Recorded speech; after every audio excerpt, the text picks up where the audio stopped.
Scotland, land of mountains, land of lochs, land of warriors. And no weapon speaks more to the heart of Scotland's warrior spirit than the Claymore. This was no ordinary sword. The Claymore was a giant, a symbol of strength. It could cleave a man in two, it could change the tide of battle. The very word Claymore sends a shiver down the spine.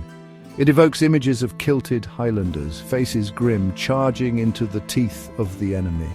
The sound of bagpipes fills the air.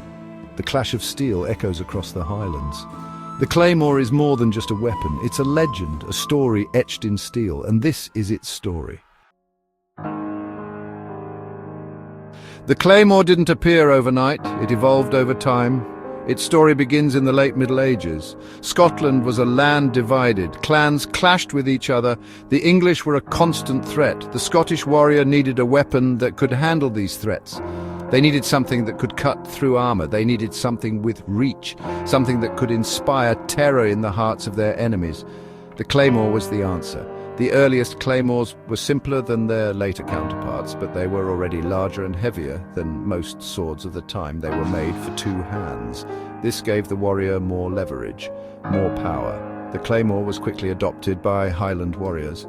It suited their style of fighting. It suited their terrain. In the close, rugged Highlands, a long sword was a definite advantage. What makes a Claymore a Claymore? First, there's the size. A Claymore could be over 5 feet long. Most of that length was the blade itself. This was a weapon designed for reach and power. The blade was double-edged. It was wide and heavy. This allowed it to deliver devastating blows. The point wasn't always sharp. The Claymore was more about crushing your enemy than piercing them. Then there's the hilt. The hilt was also large. It could be a foot long itself. This gave the warrior plenty of space to grip the weapon with two hands. The hilt was often beautifully crafted. It might be decorated with intricate carvings. The pommel, at the end of the hilt, could be shaped like a four-leaf clover. This design became a symbol of the Claymore itself. Imagine yourself on a Scottish battlefield. The air is thick with tension, the ground is muddy, you can hear the pounding of your heart, and then you see them, the enemy. They're charging towards you. They're clad in armor. They think they're invincible, but you have a Claymore, and you know how to use it. The Claymore was a fearsome weapon in battle. Its size and weight gave it incredible power. A single blow could cleave through armor, bone, and flesh, but the Claymore wasn't just about brute force. Skilled warriors could use it with surprising speed and agility. They could deflect blows, parry attacks, and counter with lightning-fast strikes. The Claymore was particularly effective in the close-quarters fighting that was common in Scotland. In the narrow glens and on the rocky hillsides, there was little room for fancy maneuvers.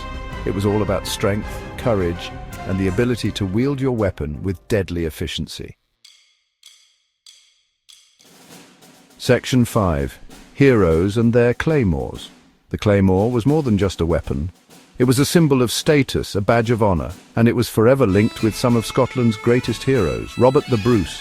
The very name sends shivers down the spine. He's a giant of Scottish history, the warrior king who dared to defy the English. Legend has it that Bruce wielded a mighty claymore at the Battle of Bannockburn in 1314. Then there's William Wallace, another iconic figure, a freedom fighter. He fought for Scotland's independence, and he did it with a claymore in his hand.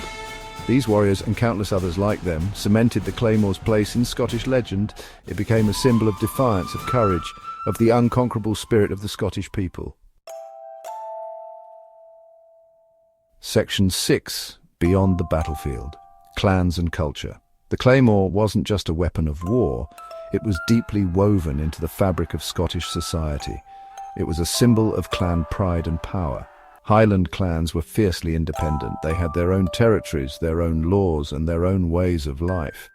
And the Claymore was an integral part of their identity. The clan chief, the leader of the clan, would often possess a particularly fine claymore. It would be passed down through generations, a treasured heirloom, a symbol of the clan's history and heritage. The claymore was also used in ceremonial contexts. It was present at important gatherings such as weddings and funerals. It was a visible reminder of the clan's strength and unity. Section 7. The Claymore in decline. But like all good things, the Claymore's time in the sun couldn't last forever. By the 17th century, warfare was changing. Guns were becoming more common, and the Claymore, for all its power, was no match for a musket ball. As firearms became the dominant force on the battlefield, the Claymore gradually fell out of favor. It was no longer the practical weapon it once was, but it never truly disappeared. The Claymore continued to be used in some parts of Scotland well into the 18th century, but it was more of a ceremonial weapon by then. A symbol of the past, a reminder of a time when warriors decided battles with swords, not bullets. Section 8. The Claymore's enduring legacy. The Claymore may no longer be used in battle, but its legacy lives on. It's a symbol of Scotland's history, its culture, and its fighting spirit. Today, the Claymore can be found in museums around the world. It's a popular subject for artists, writers, and filmmakers, and it continues to capture the imagination of people all over the world. The Claymore is more than just a weapon. It's a reminder of a time when honor, courage, and skill in battle were paramount. It's a symbol of the enduring spirit of Scotland. Section 9. An icon of Scotland. When you hold a Claymore, you're holding a piece of history. You can feel the weight of it. You can imagine the battles it's seen, the lives it's taken, the heroes who wielded it. The Claymore is an icon of Scotland, as recognizable as the bagpipes or the kilt. It's a symbol of a proud and independent people, a people who were never afraid to fight for what they believed in. The Claymore may be gone from the battlefield, but its spirit lives on in the hearts of the Scottish people and in the legends that are passed down from generation to generation.